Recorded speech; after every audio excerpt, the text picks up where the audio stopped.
एक खुशमिजाज और जिंदा दिल लड़की की जिंदगी ने ऐसा मोड़ लिया कि वो हर मिनट डर के साए में जीने को मजबूर हो गई। उसने तो हमेशा प्यार से एक बेकार के रिश्ते को संभालने की पूरी कोशिश की, पर वो रिश्ता संभाल नहीं रही थी, बल्कि अपने आप को बेवकूफ बना रही थी। क्योंकि रिश्ता और प्यार तो कभी था ही नहीं। जो कुछ भी था बस स्वार्थ था उस इंसान का, जिसे अपना बनाने की वो रात दिन मेहनत कर रही थी। और वो उसे ऐसा गाँव दिए जा रहा था जिसके निशान उसके मन और शरीर दोनों पर हमेशा हमेशा के लिए रहेंगे। तो आखिर कौन था वो इंसान, और उसने ऐसा क्या किया था कि उसके चंगुल से छूटते ही उसे जीने की वजह मिल गई। जानने से पहले वीडियो को लाइक और चैनल को सब्सक्राइब कर लीजिए, और कमेंट बॉक्स में आपके विचार हमसे जरूर शेयर कीजिएगा। ये कहानी है उत्तर प्रदेश के मेरठ जिले की, जहाँ एक खुशमिजाज और जिंदा दिल लड़की रीटा अपने परिवार के साथ रहा करती थी। रीटा ने अभी स्नातक किया ही था कि उसकी शादी की बात चलने लगी थी। रिश्ते की एक मौसी ने उसके लिए इतना अच्छा रिश्ता भेजा था कि माता पिता मना न कर सके। वह उसे देखने आया तो दिल में डर के साथ साथ थोड़ा अच्छा भी फील हुआ। उसे कुछ देर एक दूसरे के साथ बिताने के लिए छोड़ दिया गया।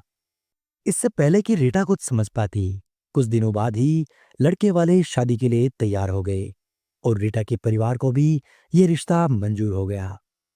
रीटा ने भी सोचा कि लड़का भी ठीक है और कमाता भी अच्छा है, तो कोई प्रॉब्लम होगी तो आपस में देख लेंगे।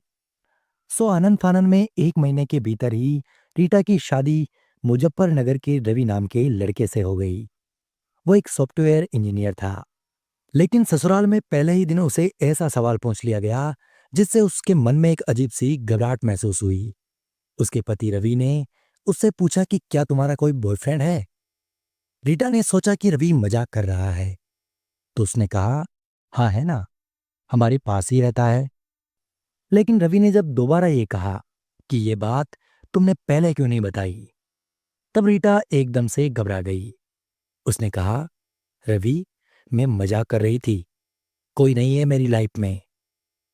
फिर रवि ने कहा, इम्पॉसिबल, आजकल तो बदसूरत से बदसूरत लड़की का चक्कर चल रहा है, फिर तुम कैसे बच गई? तुम तो एजुकेशनल कॉलेज में पढ़ी हो ही नहीं सकता कि तुम्हारी किसी लड़के से दोस्ती ना रही हो। कोई बात नहीं, पति और पत्नी के बीच कोई भेद रहना नहीं चाहिए। मेरी भी कुछ गर्लफ्रेंड्स थी, मैं तुम्हें उनके बारे में बता दूंगा। तुम मुझे अपने बॉयफ्रेंड के विषय में बताओ, ताकि कभी मेरी गर्लफ्रेंड मुझे या तुम्हारा बॉयफ्रेंड तुम्हें ब्लैकमेल न कर सके। रीटा बोली, आप बार बार वही बात दोहरा रहे हैं। मैंने कहा ना, मेरा कोई बॉयफ्रेंड नहीं है। रवि ने कहा, अच्छा बाबा सॉरी, तुम सती सावित्री हो, पर मैं तो सत्यवान बिल्कुल नहीं हूँ। मेरी तो बहुत सारी गर्लफ्रेंड्स थी, पर अब मैं वादा करता हूँ कि मेरी जिंदगी में तुम्हारे बाद कोई नहीं आएगा। उसने रीटा को गले लगा लिया और कुछ प्यार भरी बातें की, जिससे उसका गुस्सा जाता रहा। रीटा को लगा कि चलो अब ये बात क्लियर है, दोबारा शायद ऐसी बात कभी नहीं होगी। शादी के एक महीने बाद रीटा पति के साथ दिल्ली शिफ्ट हो गई। शुरू शुरू में इस तरह की बातें सुनकर लगता था कि ये सामान्य सी बात है। शायद सभी पति अपनी पत्नी के पुराने आशिकों को लेकर इनसिक्योर होते होंगे। पर फिर धीरे धीरे अब रवि ऐसी बात हर किसी समय करने लग गया था। एक दिन रीटा ने रवि से कह दिया कि आपके पास करने के लिए सिर्फ शक ही है क्या? क्या आप कुछ अच्छी बातें नहीं बोल सकते? और अगर मेरा पहले किसी के साथ संबंध था भी सही, तो अब तो कुछ होना जाना है नहीं। तो फिर जैसे मैं किसी भी पुरानी बात को याद नहीं कर रही हूं, आप क्यों कर रहे हैं? रवि इस बात को समझने की बजाय उल्टा गुस्से से भड़क जाता है और कहने लगता है कि तुम उसी समय छत पर कपड़े सुखाने क्यों जाती हो, जब सामने वाली बिल्डिंग में रहने वाला लड़का पढ़ाई करने छत पर आ जाता है। रीटा बोली, रवि, वो सुबह से शाम तक छत पर ही टहल टहल कर पढ़ता रहता है। उसके एग्जाम्स चल रहे हैं, और वो मुझसे लगभग 5 से 7 साल तक छोटा है। रवि ने फिर इस बात को उल्टा लेकर कह दिया, तो तुम्हें उसकी उम्र भी पता है? यानी कि तुम मोहल्ले वालों से बात करती हो, मेरे मना करने के बावजूद भी? रीटा बोली, क्यों? तुम्हें ऐसा क्यों लगता है रवि? रवि ने कहा, जाने दो, मेरा मुंह मत खुलाओ तुम। रीटा ने फिर कहा, नहीं प्लीज, मुंह खोल दो अपना, मैं भी तो सुनूं। आखिर तुमने ऐसा क्या देख लिया कि जिससे तुम्हारे दिमाग में ये सारी बातें घर कर गई? रवि ने फिर कहा, तुमने मुझसे छुपाया है, तुम्हारे मायके में भी एक है। रीटा बोली, अच्छा संतोष, वो मेरे छोटे भाई की तरह है, मैं उसे ट्यूशन पढ़ाती थी। रवि फिर बोला, जरूर, ऐसे मुंह बोले भाई बहन बहुत देखे हैं मैंने।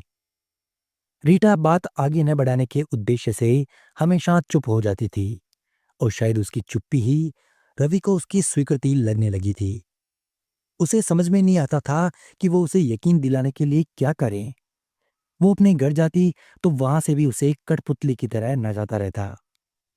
रवि कहता, कहाँ हो तुम? तो वो कहती, घर पर हूं। फिर वो वापस कहता, आवाज तो गाड़ियों की आ रही है, क्या तुम कहीं घूमने निकली हो?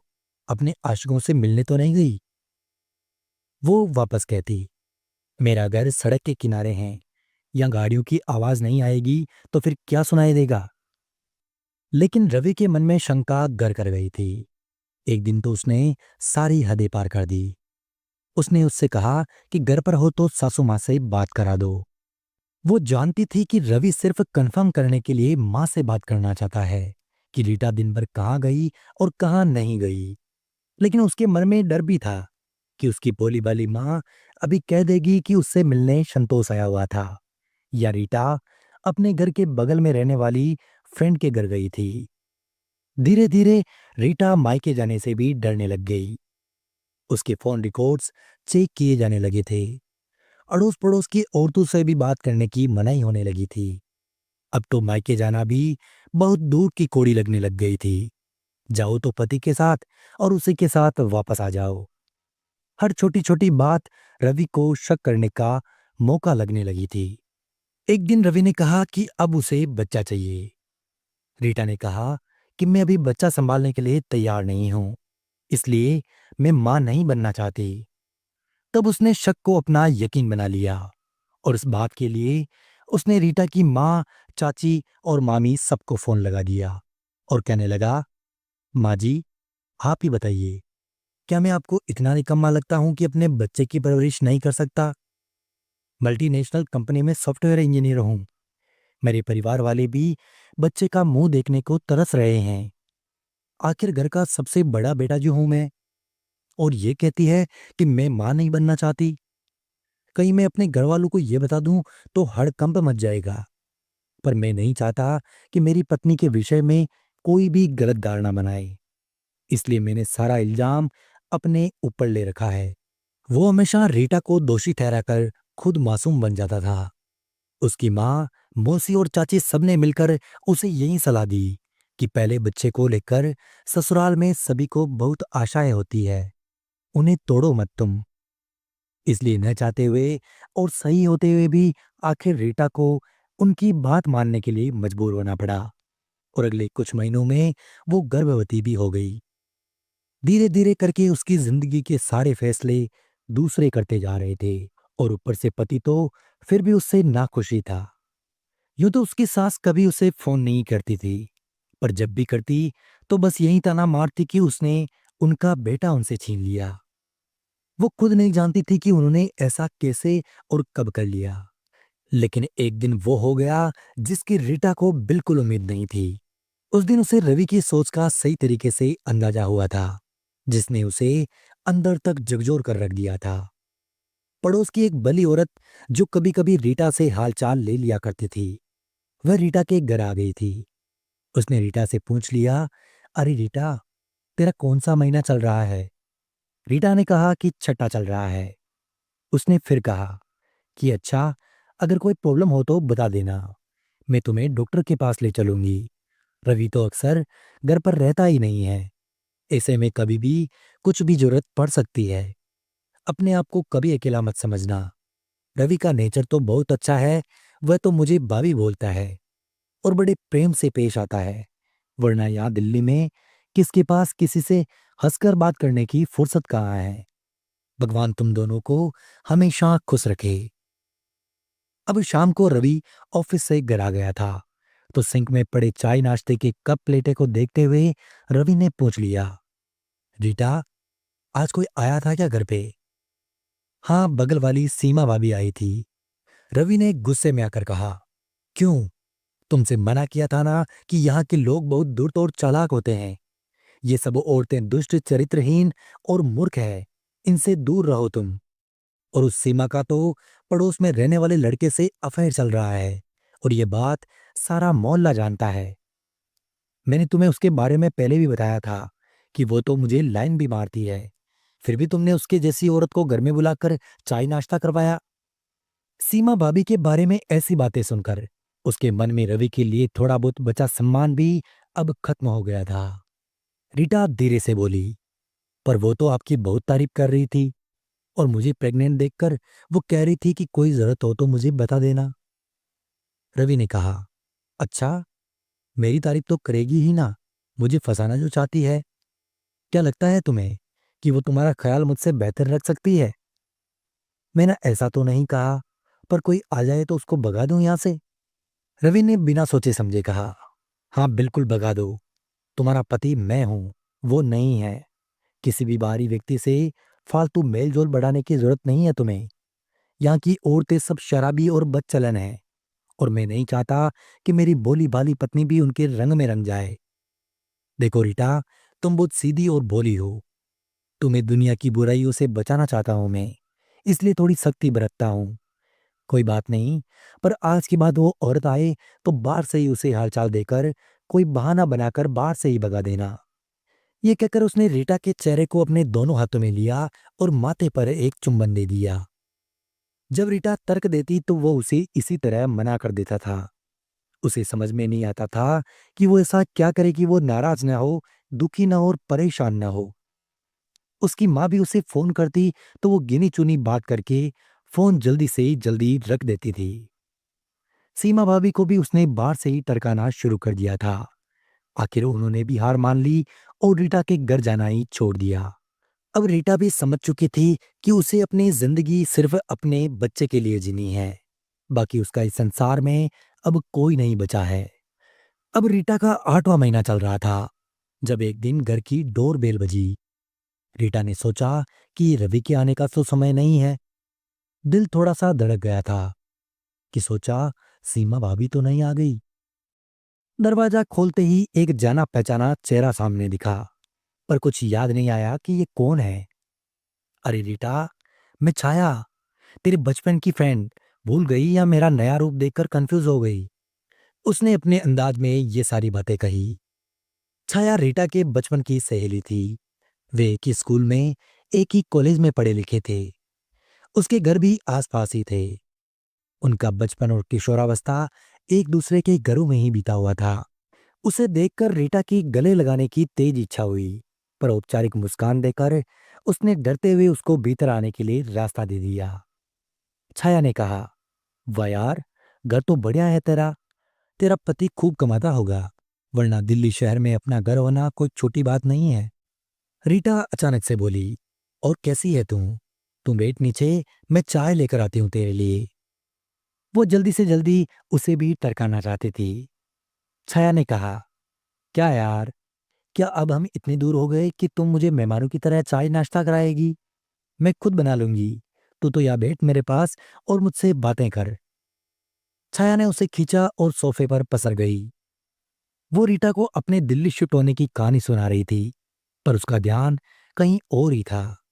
छाया ने उसका उड़ा हुआ रंग देखकर कहा, रीटा क्या बात है? रीटा बोली, कुछ नहीं, थोड़ी तबीयत खराब है मेरी। छाया ने रीटा को गले लगाते हुए कहा, मुझसे झूठ बोलकर तुझे लगता है तू बच जाएगी, पर तू नहीं जानती कि तू कांप रही है, और ये एंजाइटी के लक्षण हैं। मैं एक साइकोलॉजिस्ट की बेटी हूँ, भूल गई तू? पापा ने यहीं पर एक क्लिनिक शुरू किया था। मैं भी उनके साथ प्रैक्टिस करने लगी थी। मैं पहले भी तेरे दिल में जाग सकती थी। तुझे पढ़ने के लिए मुझे पीएचडी करने की जरूरत नहीं है। अब रीटा का रोका हुआ सब्र का बांध टूट गया था, और उसने उसे सब कुछ बता दिया।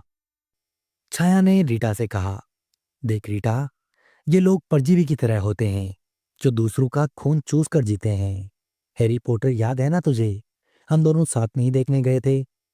उसमें डेमेंटर्स या दम पिशाच की तरह ये लोग भी जब तक हमारे आसपास रहते हैं, हमारी सारी खुशियां चूसते रहते हैं और बस दुख भरी यादें ही हमारे आसपास रह जाती है। पर दम पिशाच जब आपके आसपास न हो तो आप बेहतर फील करते हैं, जबकि नार्सिसिस्ट तुमसे दूर रहकर भी तुम्हारी खुशियां चूस सकते हैं। तेरी माँ को कुछ शक था, इसलिए जब हम लोग यहाँ शिफ्ट हुए तो उन्होंने तेरा पता मुझे दिया और कहा कि मैं तुझसे कभी कभी मिल आया करूं। अभी तेरा बच्चा इस दुनिया में आया भी नहीं है, अभी भी समय है। क्या तू उसे इस माहौल में जन्म देगी? मैंने ऐसे लोगों को करीब से देखा है। एक बार बच्चा हो गया तो इस जाल से निकलना और भी मुश्किल हो जाएगा। जब कभी तू इससे दूर जाना चाहेगी, तब समाज में दूसरी औरतें तुझे यकीन दिलाएगी कि बेटा, अपने बच्चे का मुंह देखकर जी ले। जब तेरे बच्चे बड़े होंगे तब तेरे अच्छे दिन आ जाएंगे। पर यकीन मान, तू इंतजार करती रह जाएगी और अच्छे दिन कभी नहीं आएंगे। ये लोग बच्चों में उनकी माँ के प्रति भी जहर भर देते हैं। निर्णय लेने का यही सही समय है। कम से कम तू अपने बच्चे की नजरों में तो नहीं गिरेगी। ये सुनकर रीटा ने कहा, तो मैं क्या करूं छाया?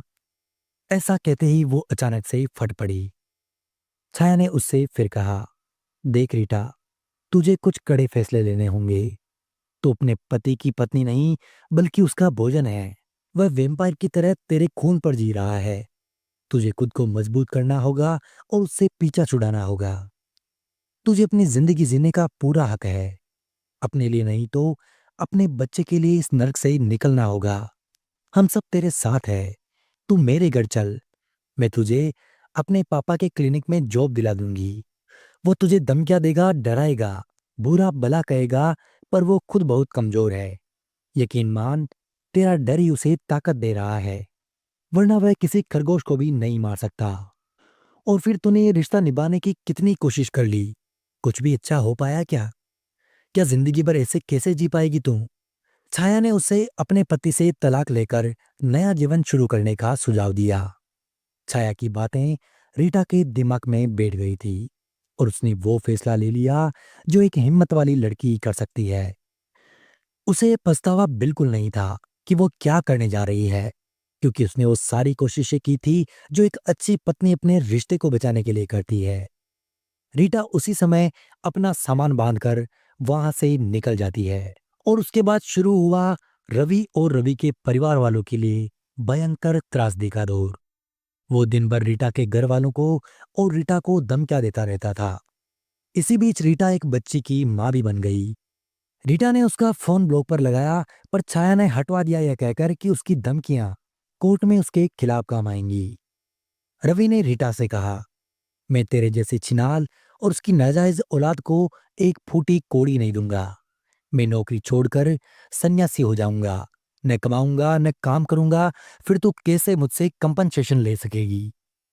रीटा बोली, मुझे कंपनसेशन नहीं चाहिए। मैं म्यूचुअल सेपरेशन के लिए तैयार हूं। बस तुम मेरा पीछा छोड़ दो।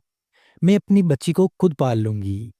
रवि ने कहा, तू और तेरी बेटी दोनों छिनाला करके पेट पालेगी। तो नहीं जानती समाज में अकेली औरत की क्या दुर्दशा होती है। तेरी बेटी को तो लोग हमेशा बुरी नजर से देखेंगे और बड़े होते होते वो भी तेरी तरह छिनाल बन चुकी होगी। अभी भी वक्त है, लौट आओ रीटा। मैं तुमसे बहुत प्यार करता हूँ। मैंने कभी भी तुम पर हाथ नहीं उठाया, वरना कई पति तो अपनी पत्नियों के साथ कैसी बर्बरता करते हैं। हो सकता है मैंने कभी कभी तुमसे सख्ती बरती हो, पर मैं माफी मांगता हूँ और तुम्हारे साथ नई शुरुआत करना चाहता हूँ। वो मेरी भी बच्ची है, उसे अपने पिता का प्यार मिलना ही चाहिए। मैं उसे राजकुमारी की तरह रखूंगा। वो अचानक गर्म और अचानक नरम हो जाता और ऐसे रोने लगता कि पत्थर भी पिघल जाए। पर रीटा बिल्कुल नहीं पिघली। रीटा ने कुछ याद करते हुए रवि को कहा, अभी कुछ देर पहले ही तुमने उसे नाजायज पुकारा था। इतना सुनते ही वो अपनी लैंग्वेज पर उतर आया। वो चीखता रहा और रीटा ने फोन एक तरफ रख दिया। रीटा फोन को काटती नहीं थी, क्योंकि छाया के अनुसार उसकी धमकियां कोर्ट में रीटा के फेवर में काम आएंगी। अब तलाक का दिन आ चुका था। तलाक के पेपर्स हाथ में लेकर वो बता नहीं सकती कि वो कितना हल्का महसूस कर रही थी। जैसे ही कोर्ट ने रीटा के पक्ष में फैसला सुनाया, उसके पति रवि द्वारा मिले सारे दुखों पर उसने पर्दा डाल दिया और हमेशा हमेशा के लिए वो उससे आजाद हो गई। प्यारे साथियों, किसी भी लड़की के लिए ये सबसे कठिन समय होता है। हम आशा करते हैं कि ऐसे समाज को दिशा देने में हमारी ये कहानी आपको जरूर पसंद आएगी। इसे अपने दोस्तों से जरूर शेयर कीजिएगा ताकि किसी की जिंदगी संवर सके, कोई घर बर्बाद होने से बच सके। मिलते हैं अगली कहानी में, तब तक के लिए धन्यवाद।